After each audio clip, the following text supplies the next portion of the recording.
जय बद्री विशाल दोस्तों, स्वागत है आपका अपने YouTube चैनल बी ट्रैवलर पर। अगर आप भी इस साल बद्रीनाथ टेम्पल की यात्रा करने की सोच रहे हो तो ये वीडियो आपके लिए कंप्लीट गाइड है।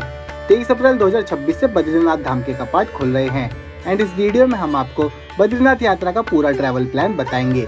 जैसे कि आप बद्रीनाथ धाम तक कैसे जाएं, मंदिर के आसपास में कहां पर स्टे करें, फूड ऑप्शंस क्या रहेंगे, यात्रा से जुड़े नए रूल्स क्या होने वाले हैं। साथ ही साथ दोस्तों हम आपको ये भी बताएंगे कि बद्रीनाथ यात्रा करने का बेस्ट टाइम कौन सा रहेगा एंड इस पूरी यात्रा को कंप्लीट करने में आपका कितना खर्चा आएगा। अगर आप बिना किसी कंफ्यूजन के बद्रीनाथ यात्रा करना चाहते हो तो वीडियो को एंड तक जरूर देखना। चलिए दोस्तों देर न करते हुए शुरू करते हैं।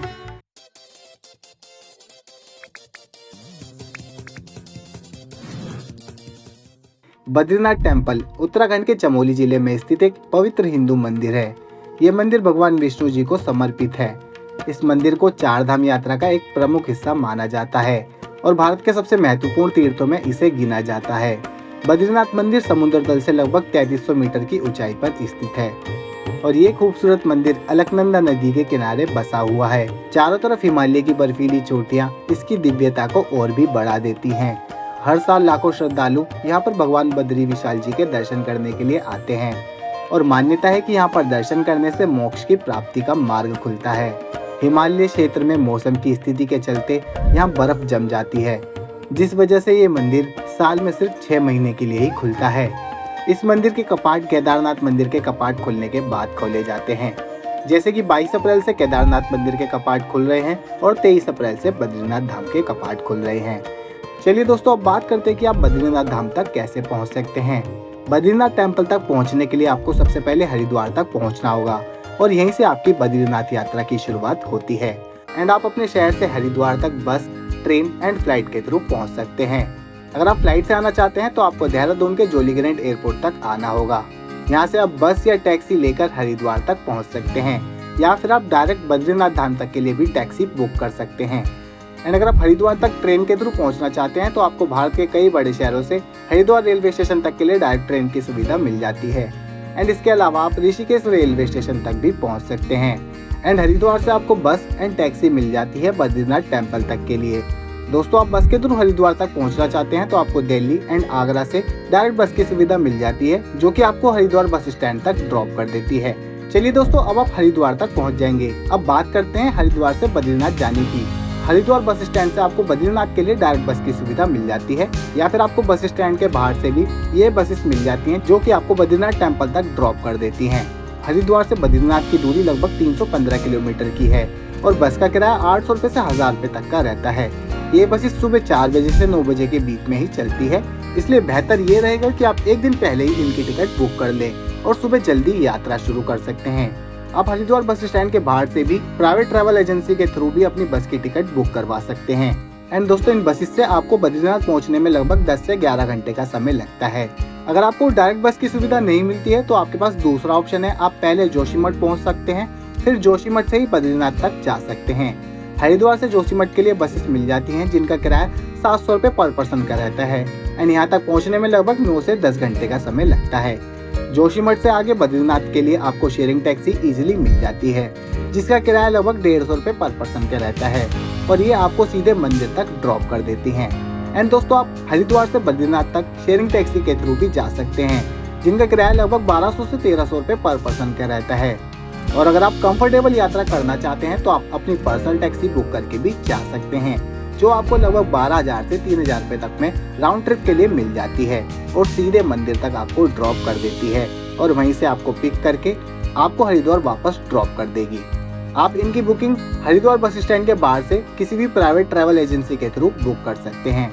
हरिद्वार से देवप्रयाग, श्रीनगर, रुद्रप्रयाग, कर्णप्रयाग, जोशीमठ होते हुए पहुँच जाएंगे हम बद्रीनाथ धाम तक। इस पूरे रास्ते में आपको अलग अलग नदियों के संगम, पहाड़ों की खूबसूरत व्यूज और घुमावदार रोड्स देखने को मिलते हैं जो इस यात्रा को और भी खास बना देते हैं। चलिए दोस्तों अब आप बद्रीनाथ टेम्पल तक पहुंच जाएंगे। अब सबसे पहले आप ये जान लीजिए कि बद्रीनाथ टेम्पल में दर्शन करने के लिए या फिर उत्तराखंड के 4 धाम की यात्रा पर जाने के लिए रजिस्ट्रेशन यानी यात्रा पास बनवाना जरूरी होता है और ये पूरी तरह से कंपलसरी है। आप इस यात्रा पास को ऑफलाइन भी बनवा सकते हैं।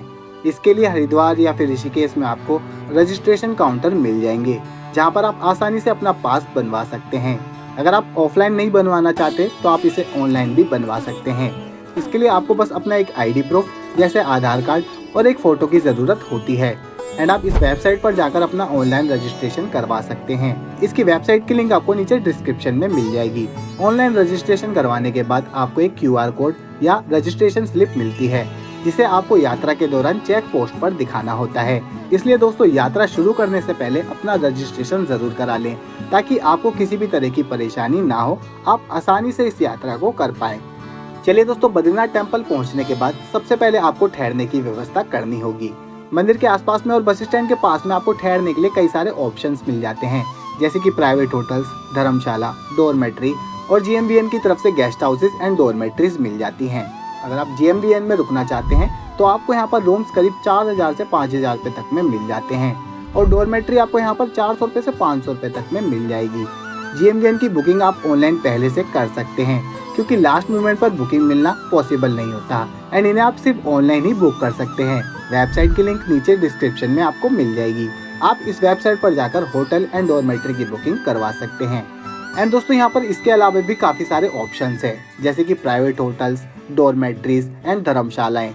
प्राइवेट होटल्स आपको यहाँ पर लगभग 800 रुपये से 1500 रुपये तक में मिल जाते हैं डिपेंडिंग ऑन सीजन। लेकिन दोस्तों अगर आप बजट में रहना चाहते हैं तो सबसे अच्छा ऑप्शन है धर्मशाला में ठहरने का।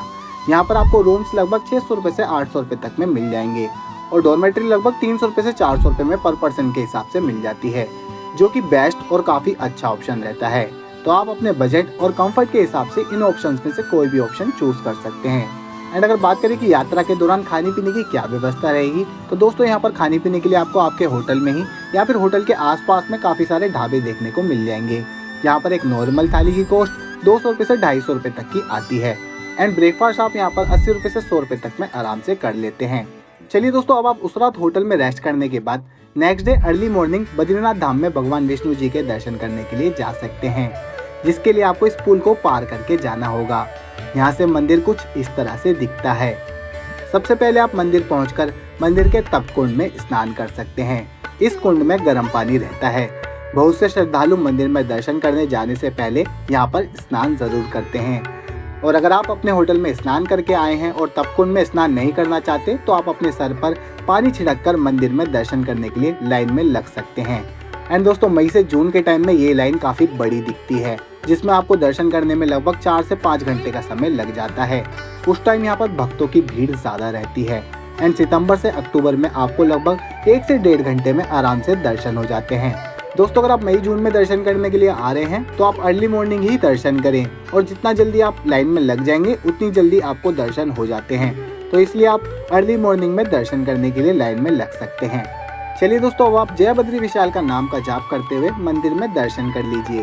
दोस्तों, मंदिर में दर्शन करने जाने से पहले एक चीज़ का ध्यान जरूर रखिएगा, आप अपना मोबाइल या फिर कैमरा अपने होटल पर ही रख कर आएँ, बिकॉज मंदिर के अंदर मोबाइल या फिर कैमरा ले जाना अलाउड नहीं है। मंदिर में आप भगवान विष्णु जी के अच्छे से दर्शन करें, काफ़ी अच्छा लगता है यहाँ पर दर्शन कर। फिर मंदिर के पास में आदि केदारेश्वर मंदिर में भी दर्शन जरूर कर सकते हैं। उसके बाद आप शंकराचार्य जी के भी दर्शन कर लीजिए। आप बद्रीनाथ मंदिर में दर्शन करने के बाद इन मंदिरों में भी दर्शन कर लीजिए। मंदिर में दर्शन करके काफ़ी अच्छा लगता है। चलिए दोस्तों, मंदिर में दर्शन करने के बाद अब बात कर लेते हैं कि आप मंदिर के आसपास में और कहां पर दर्शन करने के लिए जा सकते हैं या फिर घूमने के लिए जा सकते हैं। आप सबसे पहले मंदिर से कुछ ही दूरी पर ब्रह्म कपाल पर पिंडदान करने के लिए जा सकते हैं। कहा जाता है कि यहाँ पर पिंडदान और श्राद्ध करने से पितरों को मोक्ष मिलता है। फिर दोस्तों, उसके बाद आप माना विलेज के लिए जा सकते हैं, जो कि इंडिया का लास्ट विलेज कहलाता है। ये इंडिया चीन बॉर्डर के पास में स्थित है। मंदिर से माना विलेज की दूरी लगभग 5 किलोमीटर की है एंड बद्रीनाथ से माना विलेज के लिए आपको शेयरिंग टैक्सी मिल जाती है, जो कि आपको 50 रुपये से 60 रुपये पर पर्सन के हिसाब से माना विलेज तक ड्रॉप कर देती है और आप माना विलेज पहुंचकर इन खूबसूरत नज़ारे को देख सकते हैं। काफ़ी सुंदर विलेज लगता है ये। और दोस्तों, यहाँ पर आप शॉपिंग भी कर सकते हैं, जहाँ पर आपको ग्लव्स और वूलन कैप्स मिल जाती हैं, जिसे यहाँ के लोकल लोग अपने हाथों से बनाकर इन चीज़ों को बेचते हैं। आप यहाँ पर अच्छे से घूमिए और एंजॉय कीजिए। और माना विलेज में आप व्यास गुफा, गणेश गुफा और last tea stall of India के लिए भी जा सकते हैं, जहाँ पर आप टी का आनंद उठा सकते हैं। दोस्तों, आप माना विलेज में 2 से 3 घंटे तक अच्छे से एंजॉय करिए और यहाँ पर आप अच्छे से एंजॉय करने के बाद वापस शेयरिंग टैक्सी के थ्रू बद्रीनाथ धाम तक पहुंच सकते हैं। और फिर बद्रीनाथ से हरिद्वार के लिए आपको इस तरह बस, टैक्सी या फिर प्राइवेट टैक्सी भी मिल जाएंगी, जिनके प्राइस मैं आपको पहले भी बता चुका हूँ। दोस्तों हरिद्वार पहुंचकर ही आपकी ये यात्रा समाप्त हो जाएगी। चलिए दोस्तों अब बात करते हैं कि यहाँ पर आने का बेस्ट टाइम कौन सा रहेगा। दोस्तों आप यहाँ पर मई से जून के बीच में आते हैं तो आपको यहाँ पर काफी भीड़ देखने को मिलेगी और यहाँ पर खाने पीने के, ठहरने के प्राइस भी काफी ज्यादा रहेंगे। और अगर आप जुलाई से अगस्त के महीने में यहाँ पर आना चाहते हैं तो आपको इस समय यहाँ पर बारिश का मौसम देखने को मिलता है, जिसकी वजह से रास्ते में आपको काफी लैंडस्लाइड देखने को मिल सकती है और इसी वजह से आपको यात्रा करने में भी परेशानी आ सकती है। तो दोस्तों आप मेरे हिसाब से सितंबर से अक्टूबर के महीने में बद्रीनाथ धाम की यात्रा कर सकते हैं। इस समय आपको भीड़ भी कम देखने को मिलती है और सभी चीजों के प्राइस भी कम रहते हैं, इसलिए आप सितंबर से अक्टूबर के महीने में यहाँ पर आएंगे तो आपको यात्रा करने में काफी आसानी रहेगी। एंड दोस्तों अगर बात करें कि बद्रीनाथ यात्रा को कंप्लीट करने में आपका कितना खर्चा आएगा, तो इस पूरी यात्रा को कंप्लीट करने में एक पर्सन का खर्चा 3500 रुपए से 4000 रुपए तक का आएगा। एंड दोस्तों इस खर्चे में मैंने आपके हरिद्वार से यात्रा शुरू करते हुए हरिद्वार वापस आने तक के खर्चे को ही इंक्लूड किया है। एंड दोस्तों इस यात्रा के बारे में बस इतना ही कहूंगा। अगर आप बद्रीनाथ टेम्पल के दर्शन करते हैं तो ये एक्सपीरियंस आपकी लाइफ का सबसे मेमोरेबल एक्सपीरियंस बन सकता है। तो दोस्तों आज की वीडियो में बस इतना ही। आई होप आपको मेरी इस वीडियो से बद्रीनाथ यात्रा से जुड़ी सभी तरह की इन्फॉर्मेशन डिटेल में मिली होगी। अगर फिर भी कोई क्वेश्चन मुझसे छूट गया है तो आप हमें कमेंट करके पूछ सकते हैं या फिर आप हमें फेसबुक या इंस्टाग्राम पर मैसेज करके भी पूछ सकते हैं। हम वहाँ पर भी आपको चार धाम यात्रा से जुड़ी सभी तरह की इन्फॉर्मेशन डिटेल में देते रहेंगे। आई होप आपको मेरी ये वीडियो पसंद आई हो। अगर आपको मेरी ये वीडियो पसंद आई हो तो वीडियो को लाइक करें एंड दोस्तों आप अपने दोस्तों और परिवार के साथ वीडियो को ज़्यादा से ज़्यादा शेयर करें एंड ऐसी ही और वीडियोस को देखने के लिए चैनल को सब्सक्राइब करें और बेल आइकन को प्रेस करना ना भूलें ताकि आने वाली इसी तरह की और भी वीडियोस को आप सबसे पहले देख सकें। अगर आप केदारनाथ धाम या फिर चार धाम यात्रा के बारे में जानना चाहते हैं तो आप इन वीडियोस को देख सकते हैं। जय बद्री विशाल दोस्तों, थैंक यू सो मच। जय हिंद।